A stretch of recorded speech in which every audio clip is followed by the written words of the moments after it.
خیر سے فلسطین، بیت المقدس اور فلسطین کا مسئلہ خالص اسلامی مسئلہ ہے۔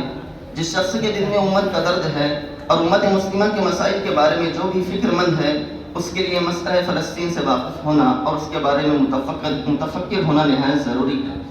اس لیے کہ بیت المقدس اور فلسطین کا مسلمانوں کے ساتھ ویسا ہی ربط و تعلق ہے جیسا جسم انسانی کے ساتھ قلب و دماغ کا تعلق ہے۔ فلسطین کی سرزمین کے لیے ہر مسلمان کے دل میں ایک عظیم مقام ہے۔ وہ قرآن کریم کے واضح نصوص کی بنیاد پر مقدس اور مبارک سرزمین ہے۔ اسی وجہ سے ہمیں اس کی تاریخ کا مطالعہ کرنا بہت ضروری ہو جاتا ہے۔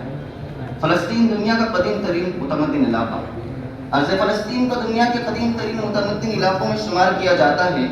آثار قدیمہ کے جدید انکشافات کے مطابق یہ پہلی سرزمین ہے جہاں تقریباً 11,000 سال پہلے 9,000 سال قبل مسیح میں انسان نے کھیتی باڑی اور مستقل زندگی گزارنے کا انداز اختیار کیا۔ سب سے قدیم ترین معروف قوم جو فلسطین میں آباد ہوئی اور وہاں اپنے اثرات ڈالے کنعانی قوم ہے، اسی لیے فلسطین پہلے ارض کنعان کے نام سے معروف ہوا۔ بحوالہ صفحہ نمبر 23، فلسطین اور بیت المقدس حقائق اور سازشوں کے آئینوں میں۔ فلسطین حضرت داؤد علیہ السلام کے دور میں 12ویں صدی قبل مسیح میں بنی اسرائیل کی یوشع بن نون کی قیادت میں فلسطین میں داخل ہوئے۔ کنعانیوں اور فلسطینیوں کے ساتھ ان کی جنگ ہوئی۔ 11ویں صدی قبل مسیح کے آخری تہائی میں شاول بن قیس طالوت نے بنی اسرائیل کی قیادت سنبھالی اور فلسطینیوں سے جنگ کی، جن کی قیادت جالوت کر رہا تھا۔ جالوت کو اللہ کے نبی داؤد علیہ السلام نے قتل کیا۔ طالوت کی وفات کے بعد داؤد علیہ السلام نے بنی اسرائیل کی قیادت سنبھالی اور فلسطینی سرزمین کے ایک حصے پر مملکت قائم کی۔ ان کے بعد سلیمان علیہ السلام آئے، جنہوں نے 963 قبل مسیح سے لے کر 923 قبل مسیح تک حکومت کی۔ ان کے عہد میں حکومت وسیع سے وسیع تر ہو گئی۔ بحوالہ صفحہ نمبر 137، مسجد اقصیٰ کے آثار، بابری عراقی دور حکومت۔ اس کے بعد بخت نصر گلدانی نے سن 597 میں قبل مسیح میں فلسطین پر حملہ کر دیا اور یہوذا کے دارالسلطنت القدس پر قبضہ کر لیا۔ اس مرتبہ اس نے القدس کی اینٹ سے اینٹ بجا دی۔ اس کے بعد یونانی یعنی سکندر اعظم، یہوذا اور فارسیوں نے بھی فلسطین پر 200 سال تک حکومت کی۔ یہ سلسلہ اسی طرح چلتا رہا۔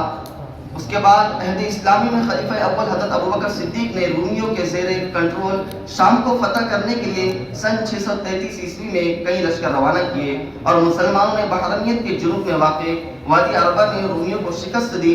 یہ سن 634 کی بات ہے اور حضرت عمر رضی اللہ عنہ کے دور میں فلسطین فتح ہوا اور تقریباً 400 سال تک مسلمانوں نے فلسطین پر حکومت کی۔ اور اس کے بعد 1095 عیسوی میں صلیبیوں نے واپس فلسطین پر حملہ کیا اور عرب کے باشندوں کی ایک بڑی تعداد کا قتل عام کیا۔ اسی طرح فلسطین پر 9 صلیبی بادشاہ نے 90 سال تک حکومت کی۔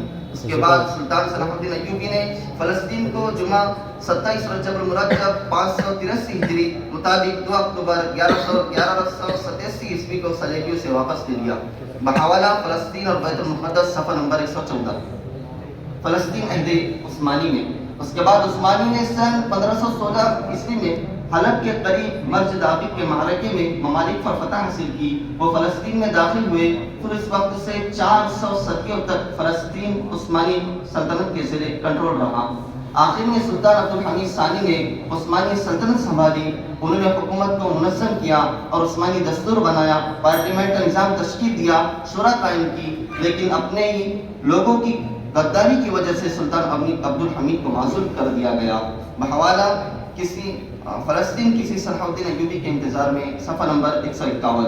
پھر اس کے بعد سن 1948 میں اقوام متحدہ نے یہودیوں کو فلسطین میں آباد کیا اور وہ فلسطین کے علاقوں پر قبضہ کرتے چلے گئے اور یہودیوں نے فلسطینیوں پر وہ ظلم ڈھایا جس کو بیان کرنے سے کلیجہ منہ کا آتا ہے۔ میں اسی بات پر اپنے مقالے کو ختم کرتا ہوں۔ وآخر دعوانا الحمدللہ رب العالمین۔